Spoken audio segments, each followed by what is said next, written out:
দেখো বন্ধুরা, আমি কি খাইতাছি।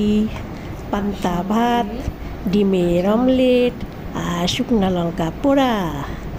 আসলে কি হয়েছে কত, আজ সারাদিন আমি ভাত খাই নাই। এখন রাত 11টা বাজে। এখন মনে হয় ভাতের তেষ্টা পাইছে, ঘুম আইতেছে না। তারপরে ভাবলাম তাহলে যাই, ভাতটা খাইয়াই আহি। রান্নাঘরে গিয়া একটা ডিমের অমলেট করলাম, আর কাঁচা লঙ্কা পাইকা গেছিল, হিয়ারে শুকাই গেছিল। সেই শুকনো লঙ্কাটারে পোড়া দিয়া পান্তা ভাতের মধ্যে ডইল্লা খাইলাম, দারুণ স্বাদ। তোমরা কে কে এরকম খাও? সঙ্গে এক টুকরা পেঁয়াজও নিয়েছিলাম।